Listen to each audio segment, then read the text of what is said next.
Assalamualaikum warahmatullahi wabarakatuh. Perkenalkan, nama saya Arifan Hamdani, NIM 2121291.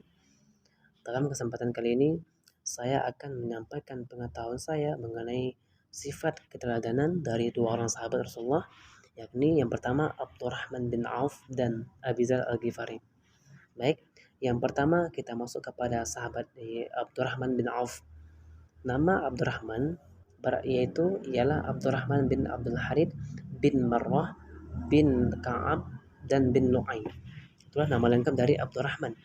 Beliau lahir di kota Mekah ataupun di kota Jazirah Arab pada tahun 508 Masehi. Beliau termasuk 8 orang pertama yang masuk ke dalam agama Islam. Beliau merupakan sahabat Nabi dari sejak kecil dan juga berbarengan dengan Abu Bakar As-Siddiq. Beliau masuk Islam setelah 2 hari masuk Islamnya Abu Bakar As-Siddiq, dan beliau termasuk kepada as-sabiqunal awwalun atau golongan orang-orang yang pertama kali masuk ke dalam agama Islam. Dan Abdurrahman merupakan juga sahabat yang dijamin oleh Rasulullah, atau satu orang sahabat yang dijamin masuk surga oleh baginda Nabi Muhammad. Adapun sifat keteladanan dari Abdurrahman bin Auf, yang pertama ialah kedermawanannya. Dermawan merupakan sikap yang rendah hati, yang suka menolong orang lain. Jadi, sikap keteladanan yang pertama ini ialah dermawan.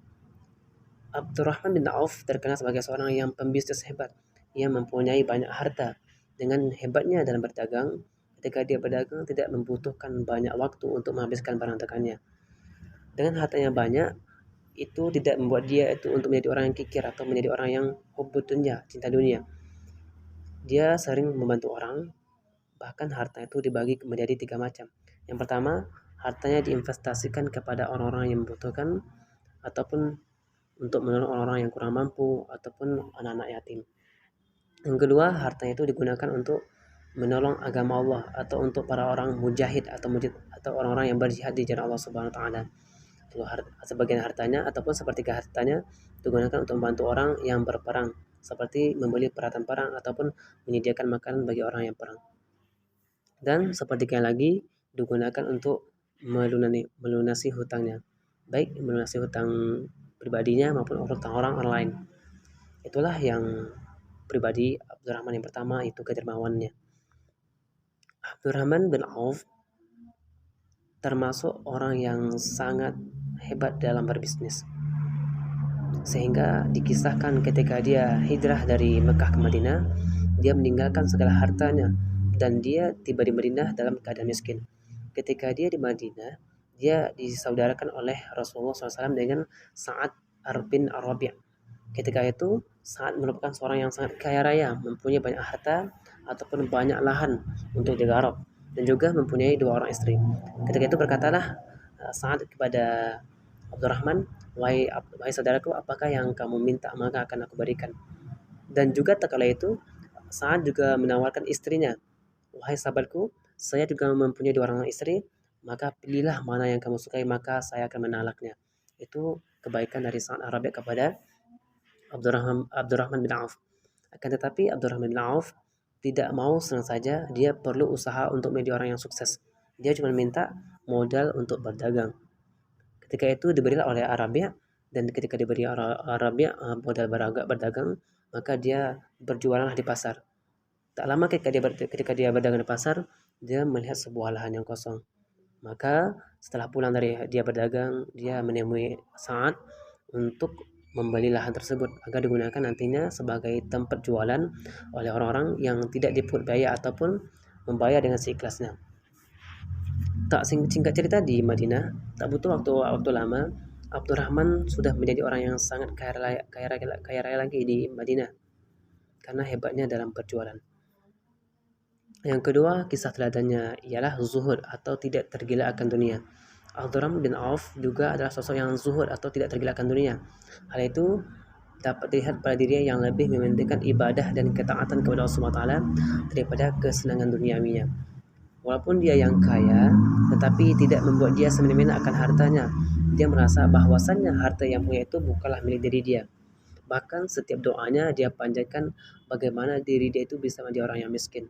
Akan tetapi doa itu tidak dikabulkan dan dia tetap menjadi orang yang sangat kaya raya sampai akhir umurnya. Itulah poin yang kedua, kezuhudan dari Abdurrahman bin Auf. Yang ketiga, suka bersedekah.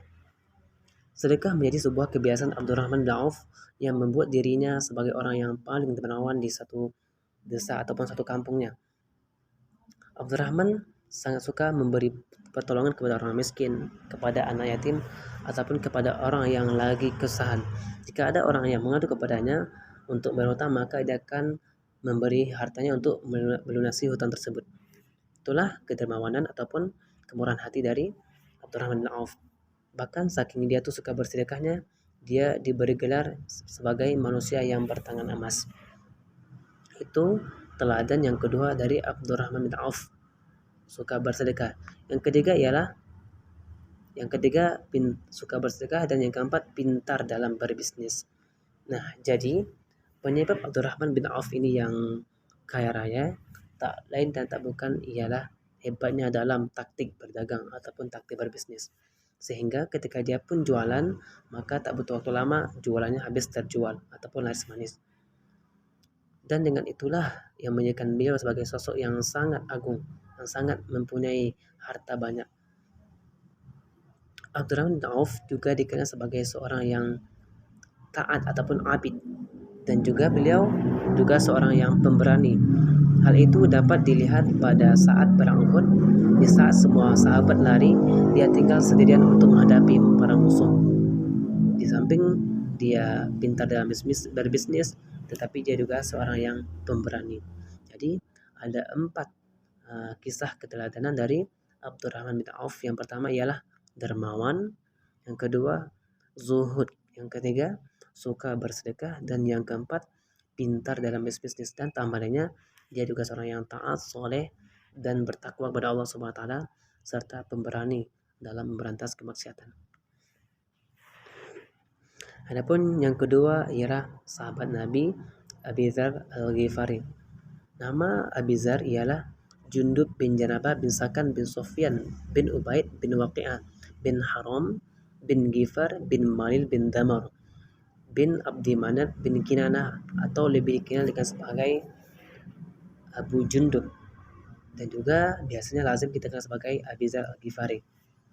Sahabat Abi Dzar Al-Ghifari berasal dari suku Ghifar, yang mana dia dahulunya seorang penyamun atau seorang perampok. Kebiasaan sehari-harinya ialah merampok ataupun mempegal orang lain dan meminta hartanya. Namun suatu seketika, ketika Abu Dzar menemui musuh yang dalam keadaan lemah, maka timbullah rasa kasihan dalam hatinya. Dan setelah itu, dia melepaskan musuhnya, dan namun kemudian itu memberi pelajaran bagi dirinya, sehingga membuat dia ingin meninggalkan perbuatan yang dia lakukan. Dan juga dia kepikiran bahwasanya apa yang dia perbuat selama ini itu merupakan perbuatan yang salah. Adapun kisah keteladanan dari Abdurrahman Abi Dzar Al-Ghifari, yang pertama ialah istiqomah di jalan Allah Subhanahu wa taala.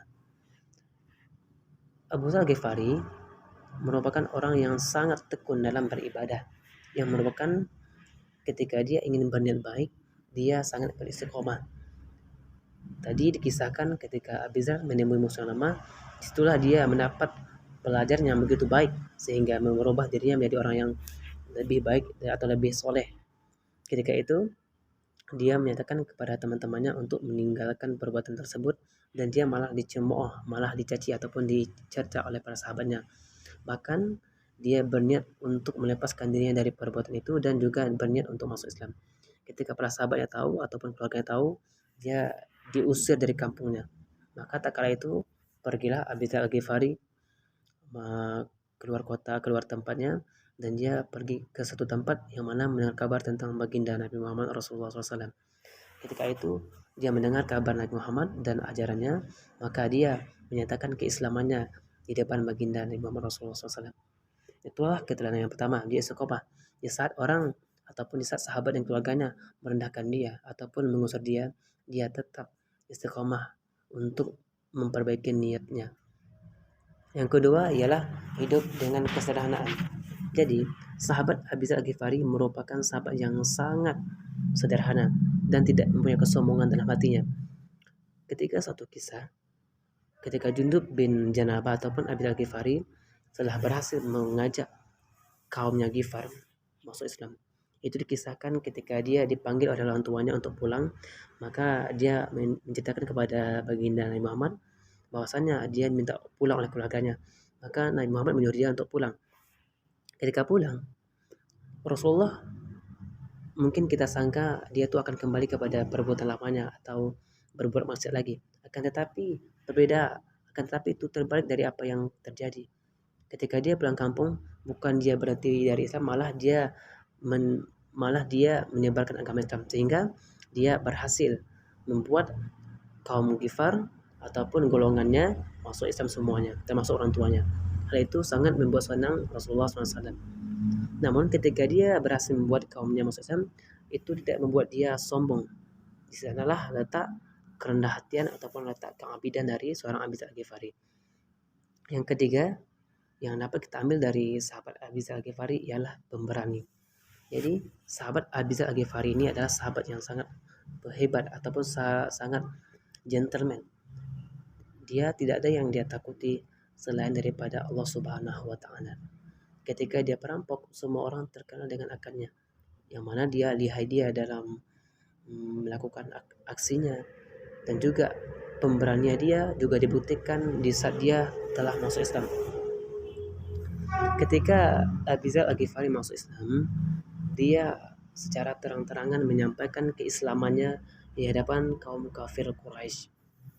Hal itu dikatakan kepadanya sehingga dia tuh mendapat ancaman daripada kaum kafir Quraisy, namun akhirnya selamat dari ancaman tersebut. Itu kisah teladan yang ketiga, pemberani. Dan yang keempat ialah sahabat Abi Dzar Al-Ghifari ialah sangat zuhud, yang mana tidak mempunyai rasa kecintaan terhadap dunia berlebihan. Malah dia pernah berkata kepada salah seorang sahabat ketika ada orang datang ke rumahnya lalu bertanya, manakah barang-barangmu wahai Abi Dzar Ghifari? Maka Abi Dzar menjawab, semuanya sudah aku kirim ke akhirat. Maksudnya semuanya telah disedekahkan ataupun dibagikan kepada orang yang membutuhkan. Maka orang tadi berkata, bukankah engkau membutuhkannya? Maka Abi Dzar menjawab, memang, tapi Allah tidak mengizinkan kami tinggal di sini selamanya ataupun memiliki semuanya. Itulah kata Abi Dzar Ghifari. Ini merupakan salah satu contoh kezuhudannya yang tidak terlalu mementingkan harta dan kekayaan. Malah dia mengeluarkan pendapat bahwasannya harta yang lebih daripada kecukupan itu adalah haram, kata Abi Dzar Ghifari. Jadi inilah poin penting keteladanan dari sahabat Abdurrahman bin Auf dan sahabat Abi Dzar Al-Ghifari. Ini merupakan dua orang sahabat yang sangat-sangat patut kita contoh karena mereka mempunyai sifat yang baik dan juga bersama Rasulullah, dan juga diakui oleh Rasulullah akan kebaikannya, serta didoakan oleh Rasulullah agar masuk surga. Dan sahabat inilah termasuk sahabat yang dijamin oleh Allah akan masuk ke dalam surganya. Jadi kesimpulannya, adapun keteladanan dari Abdurrahman bin Auf, yang pertama ialah dermawan, yang kedua zuhud, yang ketiga suka bersedekah, yang keempat pintar dalam berbisnis, yang selanjutnya ialah keteladanan dari Abi Dzar Al-Ghifari. Yang pertama ialah istiqomah di jalan Allah Subhanahu wa taala atau teguh pendirian. Yang kedua ialah hidup sederhana dan peduli terhadap kaum miskin ataupun orang yang mempunyai rasa kepedulian terhadap orang-orang yang kurang mampu. Dan yang ketiga ialah dia seorang yang pemberani atau orang yang hebat. Dan yang terakhir ialah sifatnya zuhud. Jadi sahabat Abi Dzar dan Abdurrahman mempunyai sifat zuhud, dermawan, dan rasa kesederhanaan pada dirinya, serta rasa kepedulian terhadap orang lain. Mungkin inilah materi yang saya sampaikan dalam kesempatan kali ini. Wabillahi taufiq wal hidayah. Wassalamualaikum warahmatullahi wabarakatuh.